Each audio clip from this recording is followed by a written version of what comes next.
자, 좌우에 계신 분들 축복하십시다. 사랑하고 축복합니다.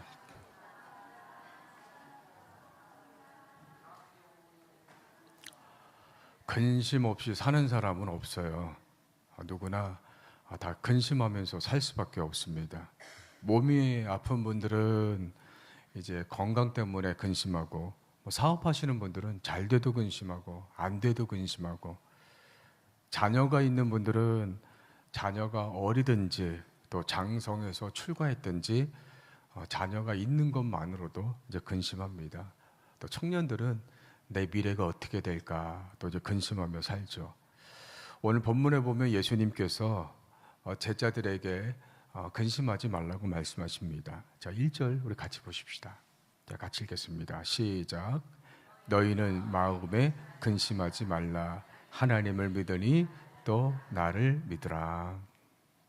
예수님이 제자들에게 근심하지 말라 이렇게 말씀하셨는데, 처음에 제자들에게 말씀하셨을 때와 지금 이제 십자가를 앞두고 말씀하실 때가 조금 달라요. 그러니까 예수님이 처음에 제자들 부르셔서 이제 공생애를 시작하실 때는 근심하지 마라 이렇게 말씀하지 않고 좀 다르게 말씀하셨어요. 자, 마태복음 6장 25절. 자, 우리 같이 보십시다. 자, 시작. 그러므로 내가 너희에게 이르노니 목숨을 위하여 무엇을 먹을까, 무엇을 마실까, 몸을 위하여 무엇을 입을까 염려하지 말라. 목숨이 음식보다 중하지 아니하며 몸이 의복보다 중하지 아니하냐. 예수님이 공생애를 처음 시작하시면서 제자들을 부르셨을 때는 염려하지 마라 그러셨거든요.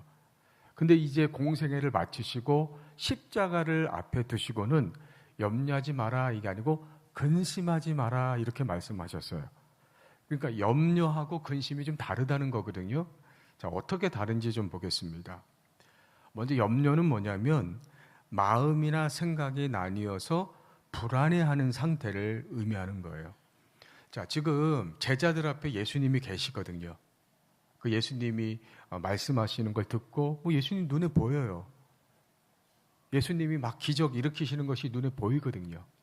그러니까 예수님이 계시는데도 그 예수님을 좀 잘 못 믿는 거예요. 그래서 우리 미래가 어떻게 될까? 그래서 먹고 마시고 입는 것 때문에 제자들이 지금 염려하고 있는 거거든요. 그 예수님이 내가 너희하고 같이 있는데 왜 미래를 염려하냐? 하늘의 새를 봐라, 들의 백합화 봐라. 그들이 어떻게 먹고 살고 있느냐? 너희 아버지가 다 책임져 주시지 않느냐? 그러니까 내가 너희와 함께하기 때문에 너희의 미래를 염려하지 마라 이렇게 말씀하셨거든요. 근데 지금은 뭐라 그랬어요? 근심하지 말라 그랬거든요. 근심은 또 뭡니까? 근심은 마음속에 하나님이 계시지 않는 것 같아서 마음이 흔들리고 혼란한 것을 이제 말하는 겁니다. 그 마음이라는 단어가 예수님이 마음에 근심하지 말라 그랬잖아요. 그러니까 이 마음이라는 단어가 헬라어로 카르디아라고 하는데 하나님의 성령이 우리 안에 계시는 장소를 말해요. 그러니까 하나님의 성령이 어디 계시다고요? 우리의 마음에 계시다는 거거든요. 그래서 지금 예수님이 제자들과 지금까지는 함께 하셨거든요. 그런데 이제는 뭡니까? 예수님이 제자들을 떠나시겠다는 거예요. 그러니까 이 제자들이 예수님이 함께 계셨어도 염려했었거든요. 근데 그 예수님이 이제 떠나신다는 거예요. 그냥 떠나시는 것도 아니고 십자가에서 이제 돌아가시겠다는 거거든요. 그러니 예수님이 계실 때도 염려했던 제자들이 예수님이 떠나신다고 하면 어떻게 이 땅에서 살 수 있겠냐는 거예요. 그러니까 예수님이 뭐라고 그럽니까? 내가 너희를 떠난다 할지라도 이제 이 땅에 너희만 남는다 할지라도 너희가 근심하지 마라 이렇게 지금 말씀을 하고 있습니다. 우리가 예수님이 내 마음에 계시다고 믿을 때는 근심하지 않아요. 우리가 은혜 받고 성령 충만할 때는 예수님이 내 옆에 계신 것처럼 느껴지거든요. 여러분 예배 드리시면서 지금 옆에 이제 빈자리가 있는데 이렇게 은혜가 충만하고 이런 분들은 여기 예수님이 내 옆에 계시다고 그렇게 느껴진다고요. 기도할 때 앞에서 예수님이 내 기도 들으시는 것처럼 느껴져요. 손 들고 우리가 찬양할 때 내가 믿음이 충만하면 예수님이 막 내 손을 잡아주시는 것 같이 그렇게 느껴진다는 거예요. 은혜가 충만하고 믿음 충만하고 성령 충만하면 근심하지 않아요. 우리 걱정하지 않아요. 나와 함께 계시는 그 주님이 계시기 때문에 내가 무슨 일이라도 할 수 있다고 생각을 하거든요. 그런데 어떨 때는 그 예수님이 나를 떠나신 것처럼 느껴질 때도 있어요. 지금 우리 주변에서 일어나는 불합리한 일들, 또 불공정한 일들을 보면 하나님이 살아계시는 걸까? 하나님이 계시는데 어떻게 이런 일들이 일어날 수 있을까? 우리가 의심하죠. 우리가 어려움 속에서 기도를 하는데 문제가 해결되지 않고 또 하나님이 나를 도와주시지 않는 것 같을 때, 하나님이 없는 것 같이 느껴질 때, 이 넓은 세상에 나 혼자 덩그러니 남겨진 것처럼 느껴질 때가 있다는 거예요. 그러면 우리가 염려하는 것 정도가 아니라 근심할 수밖에 없다는 거거든요. 근데 예수님이 근심하지 마라, 근심하면 안 된다, 이렇게 말씀하시는 거예요. 자, 왜 예수님은 그렇게 말씀하시는 거예요? 자, 첫 번째로 성령이 내 안에 계시기 때문에 근심하지 않아도 된다는 거예요. 자, 1절 다시 한번 보세요. 너희는 마음에 근심하지 마라. 하나님을 믿으니 또 나를 믿으라. 너희들은 지금 예수가 너희를 떠난다고 해서, 예수님이 이 세상을 떠나시고 너희와 함께 하시지 않는다고 생각해서 근심하고 있는데, 근심하지 말고 하나님을 믿고 나를 믿으라는 거예요. 그러면은 예수님 떠나시는데 뭘 믿으라는 거예요 도대체? 이제 예수님 우리와 같이 함께 하지 않는데 뭘 믿으라는 거예요? 자, 16절부터 우리 좀 보십시다. 18절까지 우리 같이 한번 보십시다. 시작. 내가 아버지께 구하겠으니 그가 또 다른 보혜사를 너희에게 주사 영원토록 너희와 함께 있게 하리니 그는 진리의 영이라 세상은 능히 그를 받지 못하나니 이는 그를 보지도 못하고 알지도 못함이라. 그러나 너희는 그를 아나니 그는 너희와 함께 거하시며 또 너희 속에 계시겠음이라. 내가 너희를 과와 같이 버려두지 아니하고 너희에게로 오리라. 예수님이 온 인류를 구원하시려고 이 땅에 오셨죠. 이제 십자가에서 죽으시러 가십니다. 그리고 3일 만에 다시 부활하셔서 천국으로 올라가시는 거예요. 이 제자들 이제 떠나시는 거예요. 그러나 그것으로 끝이 아니고 이 땅에 남은 제자들과 오늘 예수님을 믿는 우리들을 위해서 성령을 보내주신다. 더 정확하게 말씀드리면 예수님이 성령의 모습으로 우리에게 오신다는 거예요. 그래서 우리 마음속에 들어오셔서 세상 끝날까지 우리와 함께 하시니까, 너희가 이 땅에서 혼자가 아니니까 근심하지 마라, 이렇게 말씀을 하시는 것입니다. 제자들은 이제 예수님 떠나시면 우리 혼자다 이렇게 생각하고 있지만 너희는 혼자가 아니다. 성령이 함께 하신다. 너희는 고아가 아니다. 그러니까 근심하지 않아도 된다 말씀하시는 거죠. 우리가 어렸을 때는 내 주변에 사람들이 많아요. 나를 바라보는 사람들이 많아요. 어렸을 때는 부모님이 항상 내 옆에 계시잖아요. 항상 나를 돌봐주시잖아요. 젊었을 때는요, 주변에 친구들도 많아요. 나를 찾는 사람들도 많아요. 나를 바라보는 사람들도 많아요. 제가 청년 때 결혼하기 전에 길거리를 이렇게 걸어가잖아요. 맞은편에서 이제 청년 자매들이 오면 저를 이렇게 쳐다보더라고요. 이렇게 쳐다봐요. 버스 안에서 이렇게 앉아있으면 자매들이 이렇게 타잖아요. 이게 쳐다봐요. 또 저도 길 가다가 이렇게 이쁜 청년 자매가 이렇게 지나가면 저도 이렇게 쳐다봐요. 젊고 아름답고 그럼 다 쳐다봐요. 근데 지금은 안 쳐다봐요. 쳐다볼 일이 없는 거죠. 결혼하면 가정이 있고 배우자가 있고 자녀들도 내 옆에 있어요. 그런데 시간이 갈수록, 나이가 들수록 사람들이 하나둘 내 곁을 떠나갑니다. 큰 산같이 여겼던 부모님도 떠나가고, 이제 친구들도 떠나가고, 시간 지나면 배우자도 떠나고, 자녀들도 독립한다고 떠나고, 또 결혼한다고 떠나고, 이 넓은 세상에 이제 혼자 남는 거예요. 그러니까 외롭기도 하고 서글프기도 하고 그런 거죠. 그러나 예수님 분명히 말씀하십니다. 내가 천국에 올라가지만 너희는 결코 혼자가 아니다. 내가 너희를 고와 같이 버려두지 않고 성령을 보내주셔서 그 성령이 너희와 함께 하신다.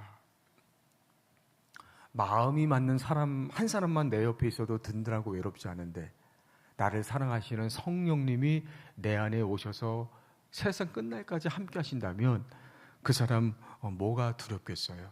왜 외롭겠어요? 그 사람은 근심하지 않는 거예요. 저는 여러분이 예수님 믿고 성령이 여러분 안에 계시다는 걸 믿으시고 근심하지 않기를 주의 이름으로 축복합니다. 그럼 정말 여러분 안에 성령님이 계세요? 예수님이 여러분 혼자 두지 않으려고, 여러분 떠나지 않으려고 성령님 보내주신다고 했는데 여러분 안에 성령님 계셔요? 뭘로 할 수 있어요? 어떤 분은 신앙생활 오래 해도 내 안에 성령님이 계시는 건지 안 계시는 건지 모르는 분이 많거든요. 정말 성령님이 내 안에서 나와 함께 하시는지 어떻게 알 수 있어요? 여러 가지 방법이 있는데 두 가지만 말씀드릴게요. 첫 번째로는 죄를 지으면 내 안에 계신 성령님이 근심하십니다. 에베소서 4장 30절 같이 읽겠습니다. 시작. 하나님의 성령을 근심하게 하지 말라. 그 안에서 너희가 구원의 날까지 인치심을 받았느니라. 성령님이 하시는 일은 이제 우리가 예수 믿고 구원받은 것을 보증해 주는 걸 하거든요. 자, 이 사람 구원받은 사람이다 그렇게 보증해 주시는 일을 하시는데, 우리가 죄를 지으면 성령님은 거룩한 영이시기 때문에 근심하시는 거예요. 마치 자식이 잘못하면 부모가 근심하듯이 우리가 예수님 믿으면서 잘못된 길로 가고 우리가 죄를 지으면 내 안에 계신 성령님이 근심하신다는 거예요. 야, 너는 하나님의 자녀인데 구원받았는데 왜 그렇게 살면 어떡하니? 그리고 근심하세요. 그 성령님의 근심이 우리에게 어떻게 나타나느냐면 죄책감으로 나타나는 거예요. 그래서 예수 믿고 그 안에 성령님이 있는 사람은 내가 잘못된 길로 가고 죄를 지으면 죄책감이 생겨요.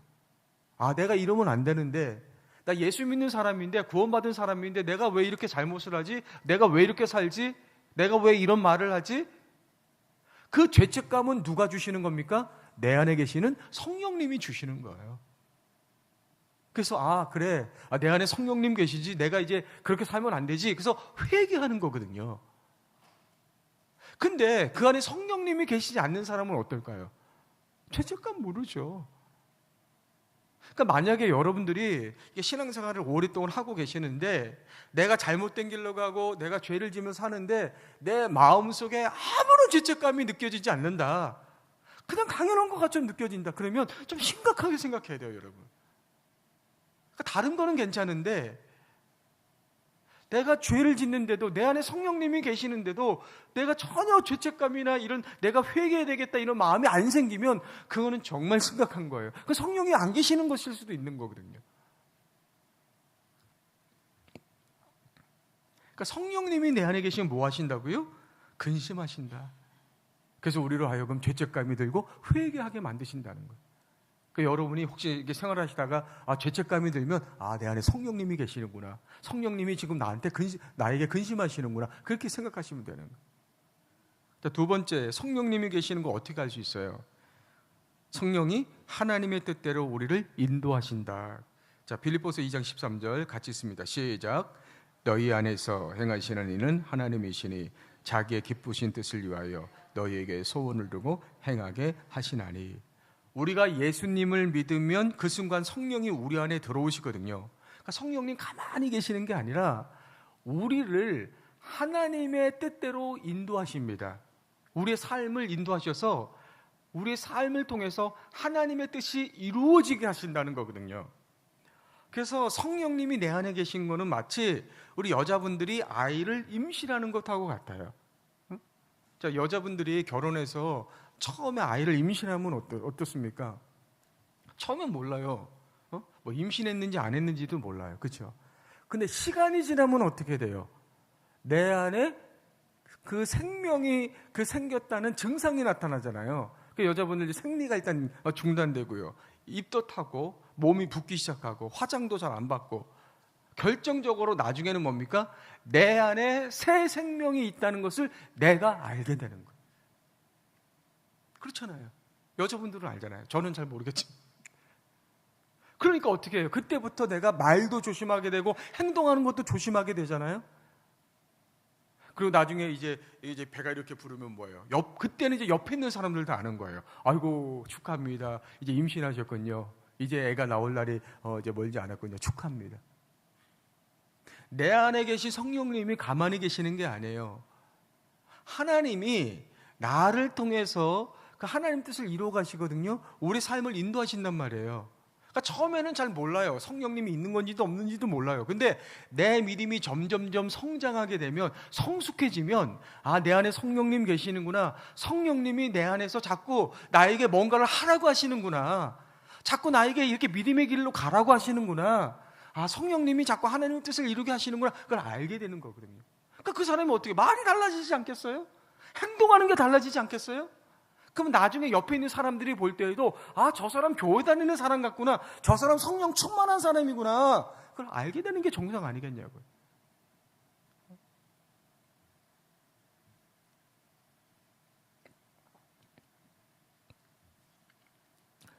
저는 여러분들이 날마다 성령 충만해서 내 안에 성령이 함께 하신다는 것을 확신하고, 주변에 있는 사람들도 여러분이 성령의 사람이라는 걸 알 수 있기를 주의 이름으로 축복합니다. 자, 두 번째, 우리가 근심하지 않으려면 어떻게 해야 돼요? 자, 첫 번째로는 성령님이 나와 함께 하신다는 것을 믿어라. 자, 두 번째는 어떻게 해요? 예수님이 천국에 우리의 처소를 예배하고 계심을 믿으라는 거예요. 자, 2절 3절 같이 보십시다. 자, 같이 읽겠습니다. 시작. 내 아버지 집에 거할 곳이 많도다. 그렇지 않으며 너에게 일렀으리라. 내가 너희를 위하여 거처를 예배하러 가노니 가서 너희를 위하여 거처를 예배하면 내가 다시 와서 너희를 내게로 영접하여 나 있는 곳에 너희도 있게 하리라. 예수님이 왜 제자들하고 끝까지 같이 있지 않고 지금 십자가를 지러 가시는지, 그리고 예수님이 부활하시고 승천하셔서 천국에 올라가시는지 그 이유를 지금 말씀하시는 거예요. 예수님 뭐라고 말씀하세요? 내 아버지 집에 거할 곳이 많다. 여기 거할 곳이라고 하는 것은 원래부터 있던 하나님 아버지의 집, 영구한 저택, 즉 천국을 의미하는 거예요. 그러니까 예수님이 내가 원래 천국에 있었기 때문에 이 땅에 왔지만 나는 다시 천국, 내 하나님 아버지 집으로 좀 가겠다는 거거든요. 그러면 예수님이 천국에 왜 가시냐는 거예요. 2절 후반절에 보면 내가 너희를 위하여 거처를 예배하러 가노니, 가서 너희를 위해 거처를 예배하면 내가 다시 와서 너희를 내게로 영접하여 나 있는 곳에 너희도 있게 하리라. 내가 지금 천국에 가는 것은 그 천국의 아버지의 집이기 때문에 내가 가는 건데, 그 천국에 뭐가 있다는 겁니까? 거처가 있다. 내가 그 너희를 위해서 거처를 예배하러 간다, 이렇게 말씀하고 있어요. 자, 보세요. 거할 곳은 천국이라고 했죠. 하나님 아버지 집이 거할 곳이고, 거처는 뭐예요? 거처는 그 천국 안에 구원받은 영혼들이 살게 될 공간, 그거를 거처라고 말하는 거예요. 그래서 내가 먼저 천국 가서 이제 너희들이 나중에 천국에 오면 너희들이 그 살 수 있는 그 거처를 내가 예배하러 간다는 거예요. 만석군이 있어요. 만석군. 부자가 있거든요. 부자는 집을 99칸까지만 짓고 삽니다. 아무리 부자라도 100칸 이상 집을 짓지를 못해요. 왜냐하면 100칸 이상은 누가 짓습니까? 왕만 지을 수가 있어요. 근데 만석군이 자기가 부자라고 해가지고 뭐 100칸, 120칸 지면 그는 왕의 권위에 도전하는 거기 때문에 그렇게 지을 수 없단 말이에요. 자, 집이 99칸이에요. 그러면 거기에 방이 얼마나 많겠냐는 거예요. 그러면 그 방에는 주인이 사는 방도 있을 거고, 자식들이 사는 방도 있을 거고, 또 누가 사는 방도 있어요? 손님들이 와서 지내는 방도 있을 거라는 거예요. 마찬가지로 하나님 아버지의 집인 그 천국이 있어요. 그 천국에 구원받은 자들이 와서 살 수 있는 거처가 있다. 그래서 예수님이 왜 이 땅에 오셔서 복음을 전하시고 십자가에서 죽으시고 부활하셔서 다시 올라가시느냐? 구원받은 자들이 천국에 와서 지낼 수 있는 거처를 예배하러 올라가신다는 거예요.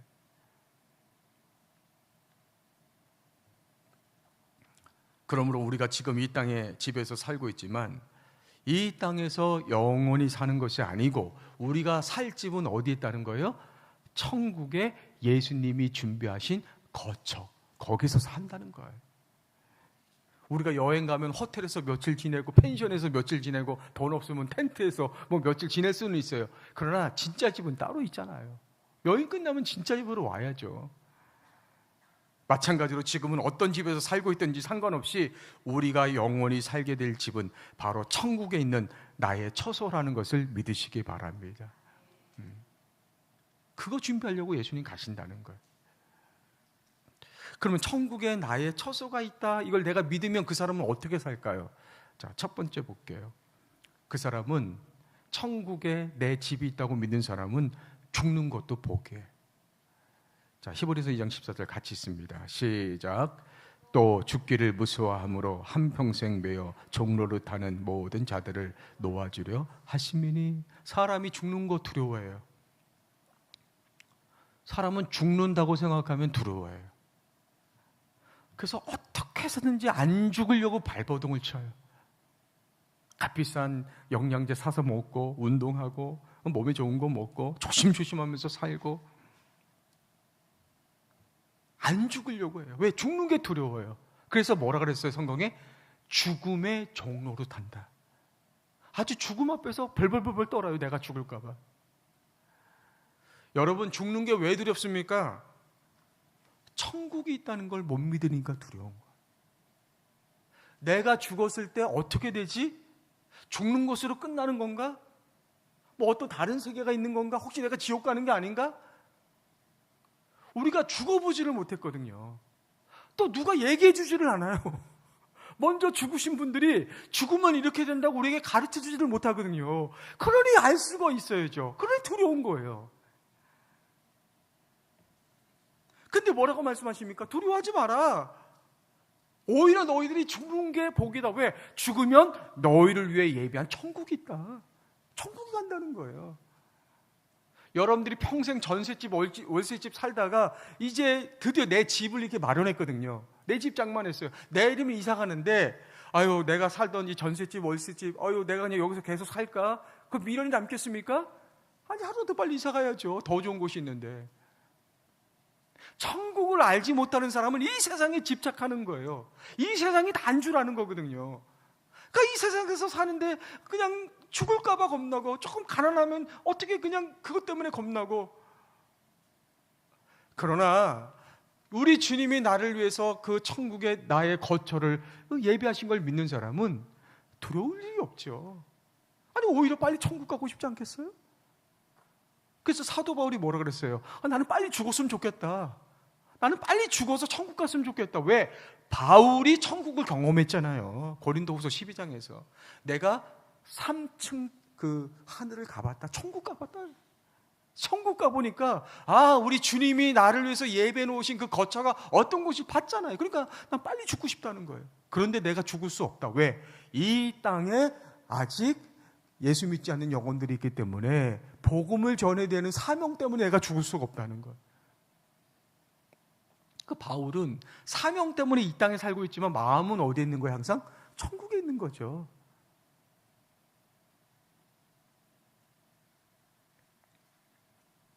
천국을 믿는 사람, 천국에 나의 처소가 있다고 확신하는 사람, 죽음이 두렵지 않죠. 두 번째, 천국이 있다는 걸 믿으면 세상을 보는 눈이 달라집니다. 여러분, 잘 사는 게 뭐예요? 우리 다 잘 살고 싶잖아요. 행복하고 싶잖아요. 잘 사는 게 뭐예요? 행복한 게 뭐예요? 지금 병원에 누워 계신 분이 있어요. 몇 달째 누워 계신 분이 있어요. 그분에게 잘 사는 게 뭐예요? 좋은 집에 좋은 차 타고 다니는 게 잘 사는 거예요? 다 소용없어요. 소고기 먹는 게 잘 사는 거예요? 소용없어요. 몸이 아파 병원에 누워있는 분이 잘 사는 거는 빨리 퇴원하는 거예요. 퇴원해서 된장찌개, 김치찌개 먹어도 그게 잘 사는 거고 행복한 거예요. 천국을 믿지 않을 때는 이 땅에서 돈 많이 벌고 좋은 집에서 편안하게 사는 것이 잘 사는 것이라고 생각을 했죠. 하지만 그렇게 70년, 80년 살다가 지옥에 떨어져서 영원히 고통 가운데 살면 그게 잘 사는 겁니까? 우리 교회가 매주 화요일 날 전도하고 있잖아요. 이제 영도 전도하고 선제도 전도하고 지난주부터 다시 대부도 전도하는데, 지난주에 그 방아머리 선착장부터 이렇게 전도를 시작을 했어요. 이렇게 그 방아머리 선착장 그 배가 왔다 갔다 하는 데잖아요. 그 저도 대부도 와서 처음 가봤어요. 거기 그러니까 전도한다고 가본 거예요. 만약에 전도 안 하면 거기 가볼 일도 없죠. 가니까 이게 횟집들이 이렇게 쭉 있더라고요. 그래서 거기부터 해서 방아머리 해변으로 해서 이제 그 횟집들, 뭐 커피숍, 식당 여기 전도하자. 그래서 전도를 쭉 시작한 거예요. 그러니까 사람 만나서 전도할 때는 이제 우리가 여름에 더웠으니까 생수하고 조그만 전도지, 물티슈 이렇게 나눠줬거든요. 예수 믿고 구원 받았어요. 근데 식당은 그거보다는 왜 큰 물티슈 있잖아요. 큰 거. 그거 사가지고 거기다가 우리 교회 스티커 붙여서 이렇게 전도를 이렇게 했거든. 야, 그 큰 횟집 사장님들이, 그 커피숍, 큰 커피숍 그 사장님들이 그 1,000원짜리 물티슈 주면서 예수 믿고 구원 받으세요. 그러니까 그렇게 좋아하더라. 하나 더 달래요. 더 달래. 아니 1,000원짜리 물티슈 하나 받는데도 그렇게 좋아하는데 예수 믿고 구원 받아서 천국에 갈 수 있다는 걸 알면 그분들이 얼마나 좋아하겠어요. 그러니까 전도하시는 분들이 우리가 천국을 모를 때는 그분들이 부러웠거든요. 야, 이렇게 큰 횟집 사장님이면 돈 얼마나 벌을까? 야, 이렇게 멋있는 커피숍 하면 얼마나 돈 많이 벌까? 야, 부럽다. 나도 저런 거 하고 싶다. 그런데 천국이 있다는 걸 믿으니 오히려 그들이 부러운 게 아니라 그 영혼들이 불쌍한 거예요. 아니, 횟집 있다고 내가 맨날 회 먹고 삽니까? 아니, 커피숍 큰 거 한다고 내가 맨날 커피만 먹고 살아요? 그렇게 살다 지옥 가면 뭐예요 그거? 커피숍 갖고 갈 거예요? 천국, 지옥에? 그 영혼들이 보이니까 불쌍한 거예요. 그러니까 찾아가서 사장님 예수 믿고 구원 받으십시오. 전도하게 되는 거예요.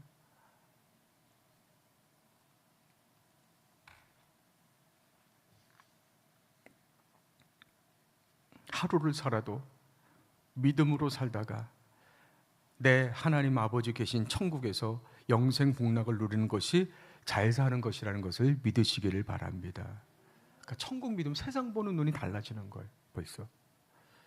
자, 세 번째, 천국을 믿으면 시험을 이길 수가 있어요. 자, 로마서 12장 12절 시작. 소망 중에 즐거워하며 환난 중에 참으며 기도에 항상 힘쓰며. 자, 로마서는 누구에게 보낸 편지예요? 바울이 로마 교회의 그리스도인들에게 보내는 편지거든요. 로마 교회 그리스도인들이 지금 어떻게 신앙생활하고 있어요? 네로 황제가 지금 막 박해하고 있잖아요. 당신 그리스도인입니까? 예, 저 그리스도인입니다. 잡아가요. 몸에다가 헝겊을 두르고 기름 발라가지고 인간 횃불로 쓰는 그런 때거든요. 당신 그리스도인입니까? 예, 저 그리스도인입니다. 잡아가요. 콜로세움 경기장에 여러분 가보셨어요? 콜로세움 경기장에다 다 모아놓고 며칠 굶긴 그 사자떼를 집어넣어버립니다. 사자떼들이 달려가서 어떻게 해요? 그 그리스도인들, 벌벌 떨던 그리스도인들을 막 그 뼈를 그냥 다 씹어 먹는 거죠. 뼈를 발라 먹는 거예요. 그럴 때에 바울이 뭐라고 얘기합니까? 즐거워하며. 죄송해요. 미친 거 아닙니까? 지금 사자밥이 되고 있는데 인간 횃불이 돼서 죽어가는데 어떻게 즐거워하냐고 말이에요. 근데 그 앞에가 중요하잖아요. 뭐라 그랬어요? 소망 중에 즐거워하며. 그 앞에 소망이 있다는 거예요. 어떤 소망이 있냐는 거예요. 이 땅에서 인간 횃불이 되어 죽는다 할지라도, 사자밥이 되어 죽는다 할지라도 그것으로 끝나면 정말 불쌍한 인생이지만 소망 중에 내가 천국에 들어가서 내 처소에서 살게 될 소망이 있기 때문에 즐거워하라는 거예요. 오히려 이 땅에서 개 돼지처럼 조금 더 살겠다고 믿음 부인하고 살다가 지옥 가는 게 아니고 사자밥이 될지언정 믿음을 지킨 순교자에게 주님이 주시는 그 영광을 바라보면서 그 소망으로 천국을 바라보는 사람, 그 천국을 바라보는 사람이 이 땅에 시험이나 고난이 와도 이길 수 있다는 것을 믿으시기를 바랍니다. 마지막으로 천국이 있으면 천국을 믿으면 사명을 아는 거죠. 자, 우리 마지막 말씀 계시록 21장 1절 이제 같이 읽습니다. 시작. 또 내가 새 하늘과 새 땅을 보니 처음 하늘과 처음 땅이 없어졌고 바다도 다시 있지 않더라. 또 내가 보매 거룩한 성 새 예루살렘이 하나님께로부터 하늘에서 내려오니 그 준비한 것이 신부가 남편을 위하여 단정한 것 같더라. 자, 우리 찬송하겠습니다. 자, 지금 우리나라 사람들이 정부가 바뀌면서 가장 바라는 게 뭡니까? 이 땅에 공의와 정의가 바로 서는 나라, 차별이 없는 나라, 누구나 노력하면 성공할 수 있는 나라, 젊은이들이 내일에 대해서 소망을 가질 수 있는 나라, 이런 나라가 만들어지기를 원하지 않겠어요? 그럼 그런 나라를 사람이 만들 수 있을까요? 그건 사람이 만들 수 있는 나라가 아니에요. 하나님의 나라가 이 땅에 임해야 비로소 완성되는 나라입니다. 자, 천국은요, 두 공간으로 존재합니다. 천국은 두 공간으로 존재하는데 첫 번째로 하나님 아버지가 계신 천국이 있어요. 자, 이 천국은 우주 어딘가에 존재하는 공간입니다. 하나님 아버지가 계신 천국이 있고, 두 번째로 그 천국이 이 땅에 이미 임했어요. 그러니까 예수님이 이 땅에 오심으로 말미암아 그 천국이 이 땅에 이루어지고 있는 겁니다. 예수님이 누구세요? 천국을 통치하시는 분이시잖아요. 그 제자들이 예수님 보고, 예수님 천국이 어디 있습니까? 예수님 뭐라 그랬었어요? 여기 있는 것도 아니고 저기 있는 것도 아니고 너희 마음속에 있다. 예수님이 천국을 통치하시는 분이기 때문에 예수님을 영접하면 우리 마음에서부터 천국이 시작이 되는 거예요. 그래서 우리가 이 땅에서 복음을 전하고 믿음으로 살면 하나님의 그 천국이 점점 이 땅에 확장되어 가고 있는 겁니다. 그러다가 언제 완성되는 거예요? 예수님이 재림하시면 하나님이 계신 그 천국이 이 땅으로 내려오게 됩니다. 그래서 이 나라가 새 하늘 새 땅이 되면서 완전한 하나님 나라가 완성되는 거예요. 우리가 읽었잖아요. 21절 22절. 또 내가 새 하늘과 새 땅을 보니 처음 하늘과 처음 땅이 없어졌고 이 땅은 다 없어졌고 바다도 있지 않고 보니 거룩한 성 새 예루살렘, 하나님의 그 천국이, 하나님 나라 천국이 하늘로부터 내려와서 이 땅에 완성된다고 말씀하고 있잖아요. 우리가 그 소망 갖고 사는 거예요. 그래서 그 주님의 나라가 이 땅에 임하면 지금 이 땅에 있는 온갖 더럽고 악한 것들, 고통, 슬픔, 방탕, 눈물, 질병, 아픔, 죽음, 그 모든 것들이 다 사라지고 오직 하나님의 공의와 정의와 사랑만이 충만한 하나님 나라가 완성되게 될 줄로 믿습니다. 예수님이 제자들에게 주기도문 가르치시면서 아버지의 뜻이 하늘에서 이루어진 것 같이 땅에서도 이루어지게 기도해라. 하나님의 천국이 있는 것처럼 그 천국이 이 땅에서도 이루어지게 기도해라. 그것이 너희의 사명이라는 것. 여러분, 우리 다 예수님 믿잖아요. 그렇죠? 우리 예수님 믿는 이유가 천국 가려고 믿는 거잖아요. 그렇죠? 그러면 우리 다 예수님 믿으면 천국 가야죠. 왜 여기 이 땅에 살아남고 계세요? 빨리 천국 가셔야죠. 왜 이 땅에 사세요? 이 땅에 그 천국을 만들어갈 사명이 우리에게 있는 거예요. 예수님과 제자들이 그 사명 감당하셨고 이제 우리가 그 사명 감당하는 겁니다. 자, 우리 찬양하십시다.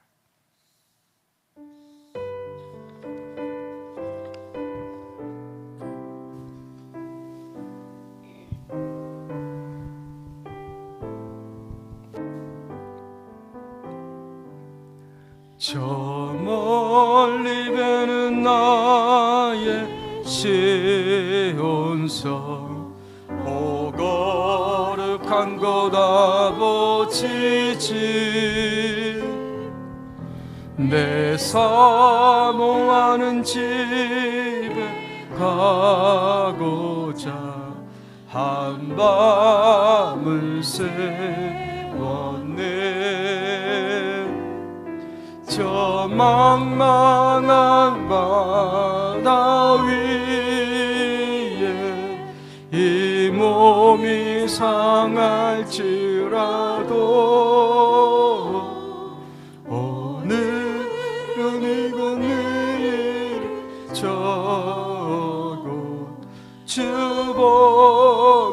전하리.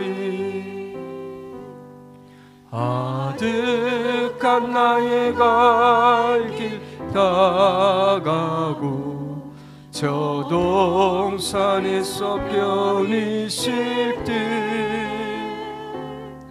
내 고생하는 모든 일들을 주께서 하시리. 빈들이가 사막에서 이 몸이 고날지라도 내 주 예수 날 사랑하사 날 지켜주시리.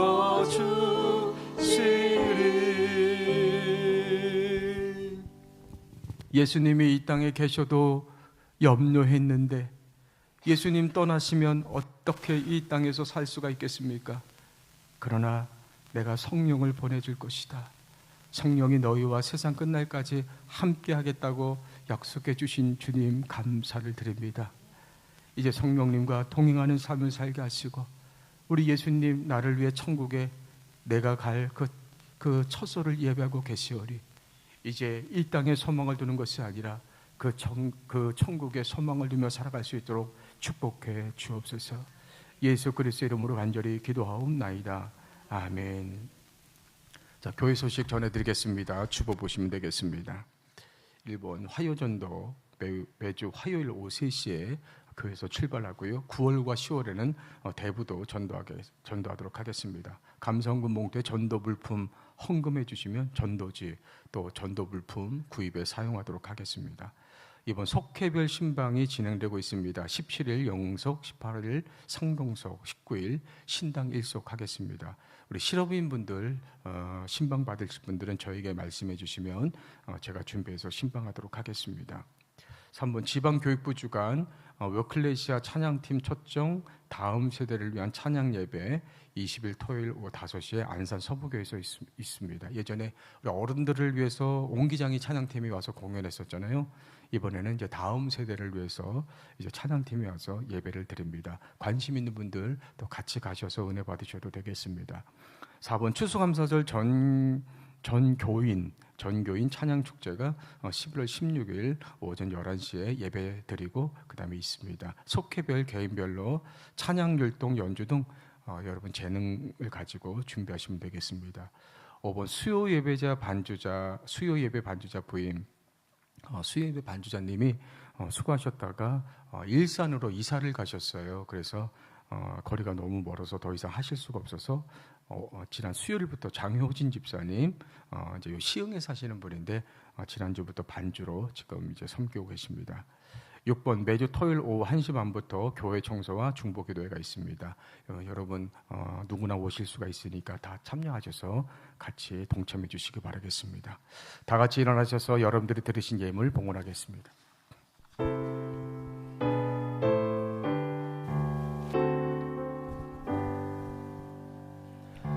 모든 것이 주로부터 왔으니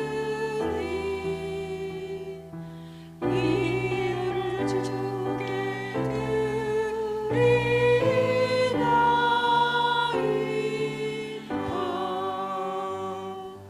아멘.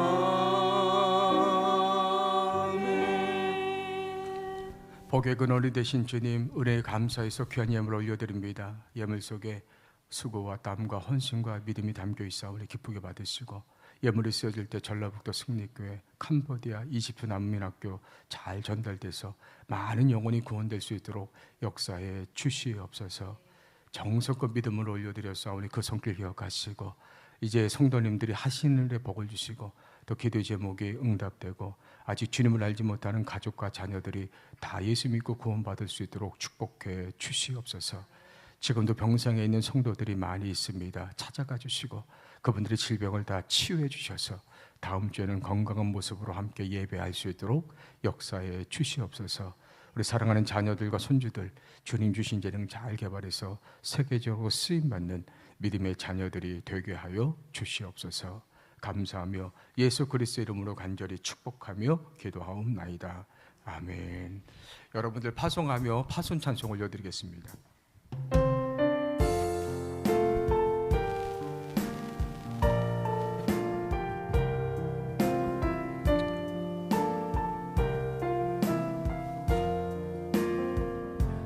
진정한 예배가 숨쉬는 교회, 주님이 주인 되시는 교회, 믿음의 기도가 쌓이는 교회, 최고의 찬양을 드리는 교회, 말씀이 살아 움직이는 교회, 성도의 사랑이 넘치는 교회, 섬김과 헌신이 기쁨이 되어 열매 맺는 아름다운 교회, 주님의 마음 닮아서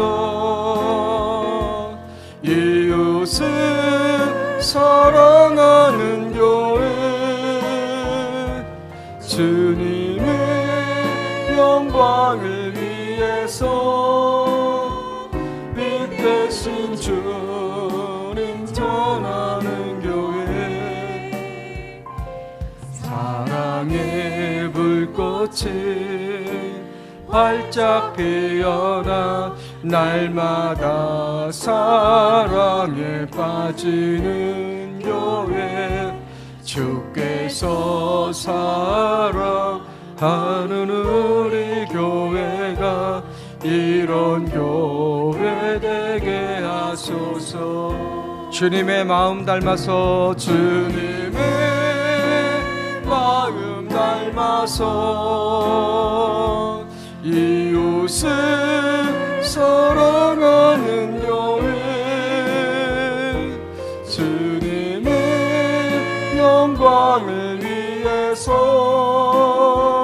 빛 대신 주 전하는 교회, 사랑의 불꽃이 활짝 피어나 날마다 사랑에 빠지는 교회, 주께서 사랑하는 우리 교회가 이런 교회 되게 하소서.